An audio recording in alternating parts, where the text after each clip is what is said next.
안녕하십니까. 민중교육연구소 소장 유혁입니다. 차라리 등원 거부를 계속하라. 나경원 자유한국당 원내대표가 지난 4일 국회 교섭단체 대표연설에서 근로기준법의 시대가 저물고 있다. 노동 자유계약법을 만들겠다고 말했다. 제1야당 원내대표가 노동법에 대한 무식함과 노골적인 반노동 본색을 드러낸 것이다. 자본주의 사회는 자본가와 노동자가 양대 계급이다. 생산수단을 소유한 자본가는 이윤 추구와 자본 증식을 위해 노동력이 반드시 필요하고, 생산수단을 소유하지 못한 노동자는 자본가에게 노동력을 판매함으로써 생존을 유지한다. 자본주의 사회에서 자본가와 노동자 사이의 이해관계의 대립으로 인하여 발생하는 것이 노동 문제다. 자본주의 사회에서 노동 문제는 단지 노동자와 자본가만의 문제로 그치지 않는다. 사회 구성원에서 노동자가 압도적 다수를 차지하므로 한 나라의 경제 또는 시민생활의 모든 분야가 노사관계의 영향을 받는다. 재화 및 서비스의 생산과 분배는 노사관계와 긴밀히 연관되어 있으며, 노사관계를 규율하는 법률이 노동법이다. 생산수단을 소유한 자본가와 노동력 밖에 가진 것이 없는 노동자는 평등할 수 없다. 노동자가 자본가에게 노동력을 판매하면서 맺게 되는 근로계약은 형식적으로는 평등하고 자유로운 노동력 상품의 거래처럼 보이지만 현실적으로는 전혀 그렇지 못하다. 만일 노동자가 자유롭게 언제라도 근로계약을 해지하고 그만둘 수 있는 것처럼 자본가도 자유롭게 언제라도 근로계약을 해지하고 노동자를 마음대로 해고할 수 있게 한다면 어떻게 될까? 임금 말고는 다른 생계수단이 없는 노동자들로서는 굶어 죽거나 노예처럼 복종하거나 둘 중 하나일 것이다. 불평등한 노사관계를 시정하고 평등권을 실현하기 위하여 제정된 것이 노동법이다. 노동법은 노동자가 자본가의 노예로 전락하는 것을 방지하는 것이 목적이다. 그러므로 노동자와 자본가에게 평등하게 적용돼서는 안 된다. 자본가가 노동자를 함부로 해고할 수 없도록 노동법으로 엄격하게 제한하고 노동 3권을 헌법으로 보장하는 이유다. 불평등하게 적용해야 평등해지기 때문이다. 세금도 마찬가지다. 한 달에 10억 원을 버는 사람에게도 세금을 10만 원 걷고, 최저임금을 받는 사람에게도 똑같이 10만 원 걷는다고 하면 이건 결코 공정한 것이 아니다. 고소득자에게는 세금을 많이 내도록 하고 저소득자에게는 면세 혜택을 주어야 공정하다. 이처럼 불평등하게 적용해야 오히려 평등해지는 것이다. 그런데 자유한국당은 노동자유계약법을 만들겠다는 황당한 소리를 엿가린다. 나경원 원내대표의 노동자유계약 주장은 약자인 노동자의 권리를 보호하고자 하는 노동법의 근간을 부정하는 것이다. 헌법을 부정하는 위헌적 주장이다. 황교안 대표의 외국인 노동자 임금 차별 발언과 마찬가지로 위헌적 망언이다.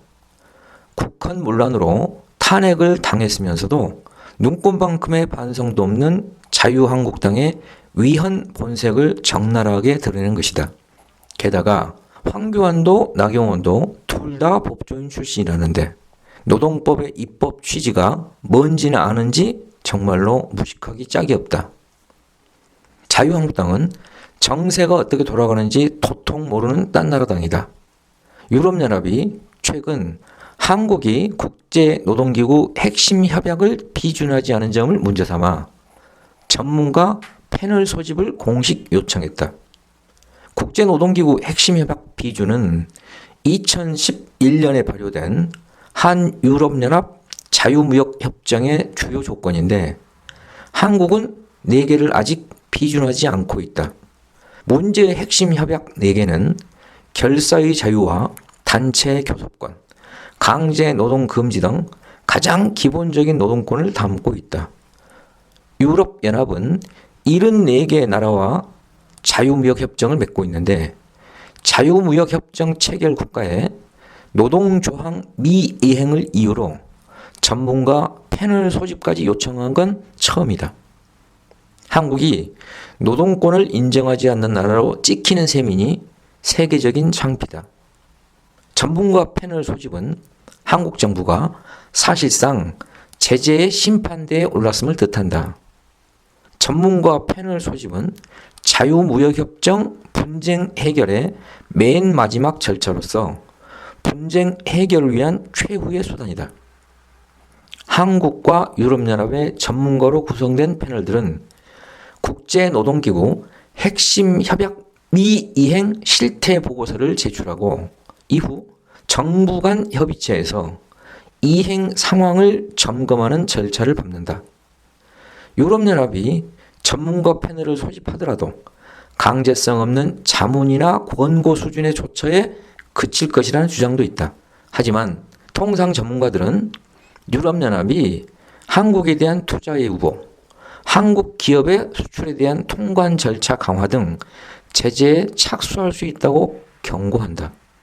지난달 이재갑 고용노동부 장관이 국제노동기구 100주년 총회에 참석해 올가을 정기국회를 목표로 미비준 핵심 협약 4개 가운데 3개를 비준하고 관련 법을 개정하겠다고 밝혔다.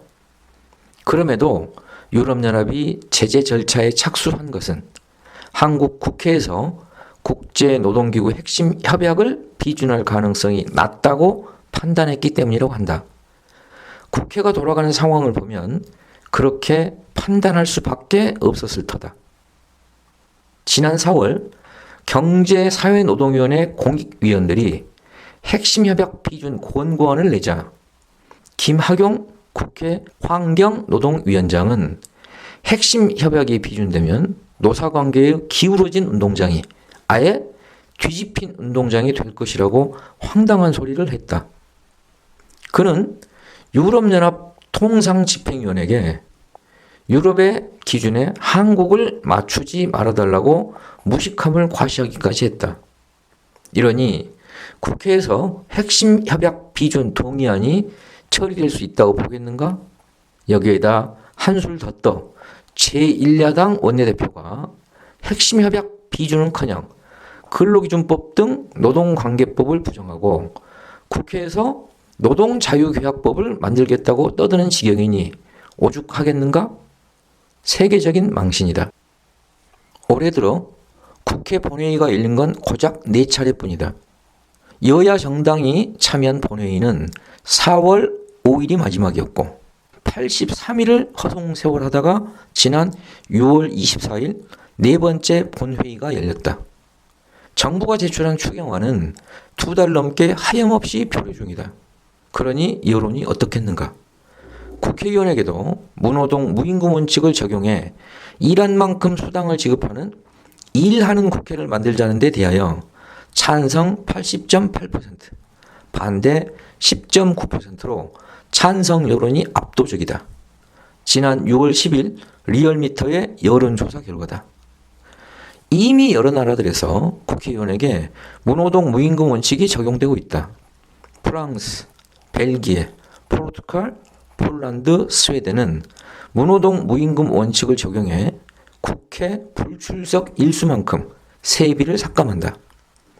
프랑스와 포르투갈은 상임위 불출석 각각 3회 사회면 상임위원 자격도 박탈한다. 프랑스, 포르투갈, 터키, 인도, 오스트레일리아는 본회의 불출석 의원에 대해 제명하는 제도도 있다. 우리 국회의원들은 어떤가? 자유한국당 의원들은 국회를 무법천지의 난장판으로 박살내고서 등원을 거부한 채 뻗대면서도 세비는 꼬박꼬박 챙겨갔다. 국회의원 1인당 연간 세비는 1억 5,176만 원이다. 지난 4월 5일 이후 83일을 국회 밖에서 놀고 먹은 자유한국당 의원 한 사람당 3,451만 원의 세비가 지출됐다.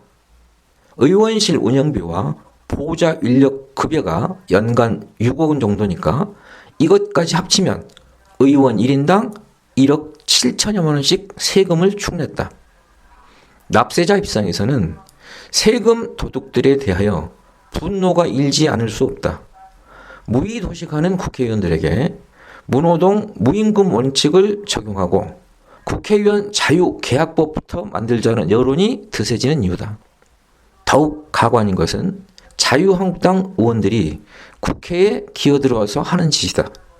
기껏 한다는 원내대표 발언이 노동자유계약법을 만들겠다는 망언이고, 의원총회에서는 상임위원장 감투를 서로 차지하겠다고 진흙탕 개싸움에 추태나 벌이고 있는 것이다.